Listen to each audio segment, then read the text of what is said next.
안녕하세요. 진매입니다.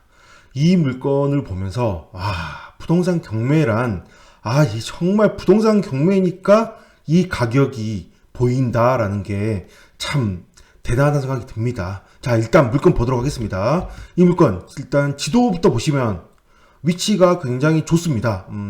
송파구 풍납동이거든요. 보다시피 위치는 한강에서 가까운 곳에 위치하고 있습니다. 좀 축소해서 보면 이 위에는 청로역이고 밑에는 오른쪽에는 강동구청역, 그리고 밑에서는 잠실나루역이 있고요. 여기에는 올림픽공원이 있습니다. 가깝죠? 고순도 가깝고, 그리고 여기 한강까지도 가깝습니다. 굉장히 가까운 거리에 있기 때문에 위치는 좋은 곳으로밖에 볼 수 없죠. 당연히 너무 좋은 곳입니다. 자, 그런데 감정평가 금액은 8억 5,400만 원인데요. 이 물건이 지금 116.965입니다. 자, 보다시피 특별한 문제는 없습니다. 단지 85년 사용승이므로 굉장히 오래돼서 재건축이나 재개발을 바라봐야 될 수도 있겠죠. 나중에는 현재는 아닌 상태입니다. 11층 중에 10층 꼭대기층은 아닌 상태고요. 그다음에 소유자가 전매하고 있고 권리상의 문제는 없습니다. 전부 소매상입니다. 관리비는 175만 원 정도 밀려 있으므로 이 정도쯤면 그렇게 크게 무리는 아닙니다. 자, 이 물건 85년도 사용승인데 보다시피 세대수가 275세대밖에 되지 않습니다. 즉 세대수가 굉장히 적죠. 204개 동에 층수도 높지 않고요. 그냥 기껏해봤자 11층이죠. 이런 상태에서 주차 대수도 작습니다. 이런 아파트가 아무래도 비선호가 될 수밖에 없습니다. 워낙 세대수가 적다 보니 비선호가 되지만 이제 위치가 좋아서 그래도 좀 입찰자가 적진 않겠지만 그렇다 하더라도 아무래도 이제 선호하지 않는 세대수다 보니 조금 기회를 노려보는 게 좋지 않을까 생각을 해보게 되고요. 이 물건 일단은 시세를 보도록 하겠습니다. 자, 시세 보면 너무 재밌습니다. 저 이거 보면서 이거 보고 유튜브를 찍어야 되겠다 생각이 들었거든요. 자, 이 물건 시세를 보시면 제일 큰 139제곱미터입니다. 평수로 얘기하면 42평형이죠. 자, 보다시피 굉장히 아름답게 올라갔습니다. 계속 쉬지 않고 올라가네요. 이게 부동산 불평인가? 굉장히 계속 잘 올라가고 있습니다. 자, 마지막 거래는 11억 6천, 11억 3천 이 정도 하고 있습니다. 11억 6천 정도 하니 여기 보다시피 8억 5,400이니까 11억 6천 정도 보니까 한 3억 좀 차이가 안 나는 정도이구나. 이 정도면 충분히 메리트가 있겠다.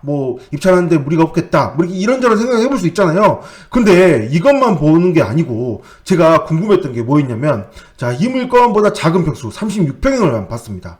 자, 36평을 봤더니 마지막 거래가 10억 9천. 이 정도면 아까 11억보다 낮으니까 평수가 작으니까 그렇구나라고 생각을 했는데요. 자, 이게 보다시피 42평형 현재 매물이 나와 있는 걸 한번 살펴봤습니다. 제가 가장 큰 평수거든요. 139제곱미터 봤더니 매물이 나와 있는데 매물이 전세 말고 매매가 15억이 나와 있습니다. 이렇게 15. 장난 아니죠.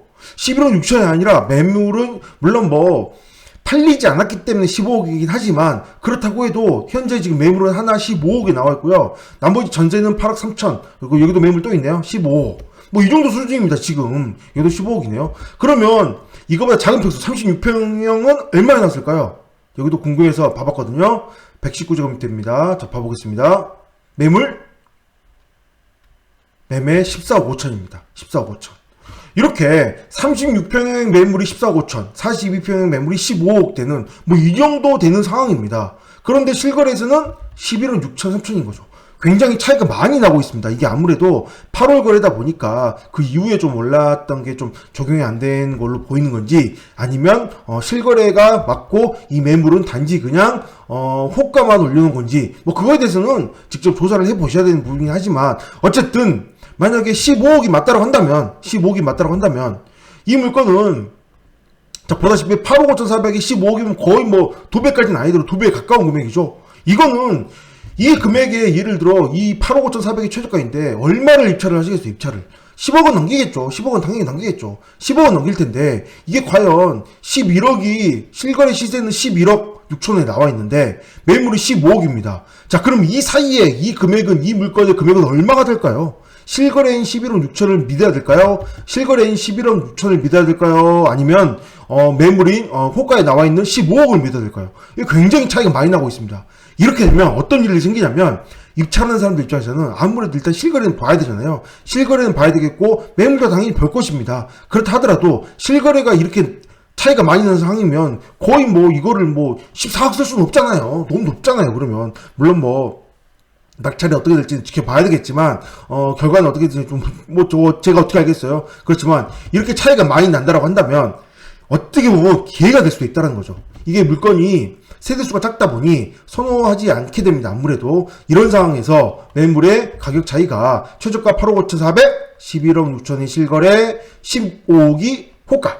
과연 얼마의 낙찰이 될까요? 이 중간 어디에 낙찰이 되긴 할 건데 이거에 따라서 운이 작용해서 만약에 예를 들어 5명 입찰을 했다. 또 10명 입찰을 했다. 다 같이 13억을 썼다. 그럼 13억이 낙찰이 되겠죠? 그러면 굉장히 큰 차이로 낙찰을 받게 될 텐데 과연 이 결과가 어떻게 나올지는 너무 궁금합니다. 이거는 제가 보기에는 기회가 될 수 있지 않을까. 재수가 좋다면 굉장히 큰 차이로 낙찰받아서 아주 이 낙찰자는 좋은 기회를 잡을 수 있지 않을까 생각을 해보게 됩니다. 좀 말이 길어졌는데요. 한번 관심 있으신 분들 한번 봐보세요. 15억 넘어가면 무주택자도 대출이 안 되는 상황이기 때문에 눈여겨보면 좋은 결과를 좀 나올 수 있지 않을까요? 네, 여기까지 하겠습니다. 감사합니다.